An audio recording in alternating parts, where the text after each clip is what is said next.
Elijah was a prophet of God.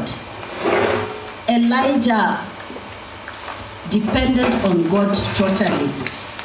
Just before that, the Lord had said to him, I will provide a brook for you, and some ravens will bring some bread. The brook dried up. And then on verse 9 it says, go at once to Zarephath of Sidon and stay there. I have commanded a widow in that place to supply you with food. 2 Corinthians chapter 8, verse 13. The Lord uses people to meet our needs. We are in this world to meet each other's needs. Unfortunately, sometimes we struggle. There are two people that are involved here, the widow and the prophet. I would imagine to myself, the prophet is providing for the widow, wouldn't you? But it's the other way around. And it's something for us to learn. The prophet is receiving from a widow.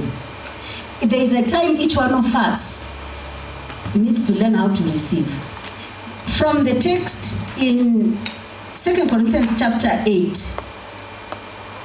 it says, our desire is that others might be relieved.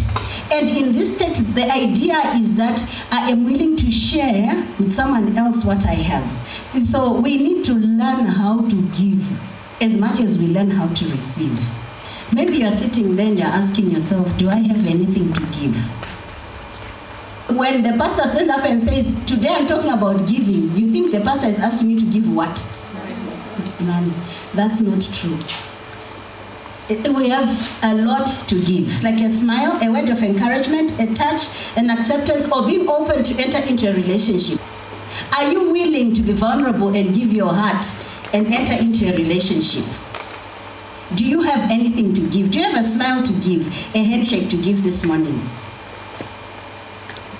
Alternatively, it can be material. Yes, it can be money. It can be food. It can be clothes. It can be pots. It can be plates. We want to reap a harvest. And notice in the shamba, the person goes yearly and they harvest. And when they harvest, they are taking out things. There is space for them to start planting. We are praying, Lord, bless me with clothes. And the Lord is not giving you clothes. You are wondering why. But you are not willing to part with anything. We want to reap a harvest this year. But there are principles that we need to get into. In Luke chapter 21, verses 1 to 4. Okay, this is a widow of faith in the New Testament. She took everything that she had and she gave. Although it seemed like it's the least of all the gifts that were given, but it was the most. So the Lord does not actually look at how much I have given in quantity, but he looks at how much in relation to what I have, and how much in relation to the attitude of my heart. So don't look at your gift and feel bad about it.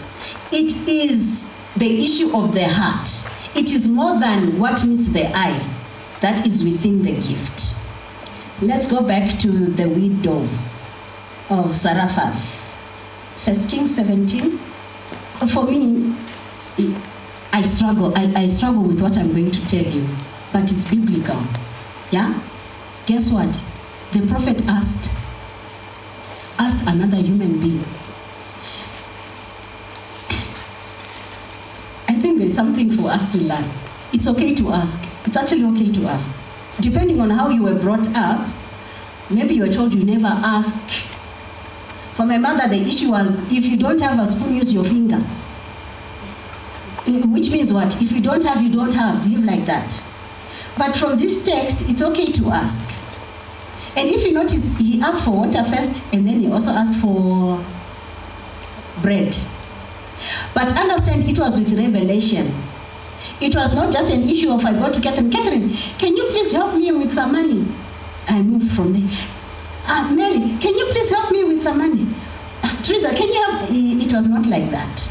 The Lord spoke to him, and he understood that it was okay to ask. Matthew chapter 7, from verse 7, It says, ask and it will be given to you, seek and you will find, knock and the door will be opened to you. For everyone who asks receives, he who seeks finds, and to him who knocks the door will be opened. It is important for us to learn to ask God, because the Lord understands us deeply, understands our needs, where we are at. So it is important. It's important. That is the starting point. Depending on where we are in our lives, we struggle with different things. For some of us sitting here, we struggle to give. But some of us struggle not with giving, we struggle with receiving. Remember, I said the Lord uses people to meet our needs. Therefore, in the giving principle, there's always a receiver. And depending on where the Lord has put you, that particular time in your life, you are either one of them, a giver or a receiver.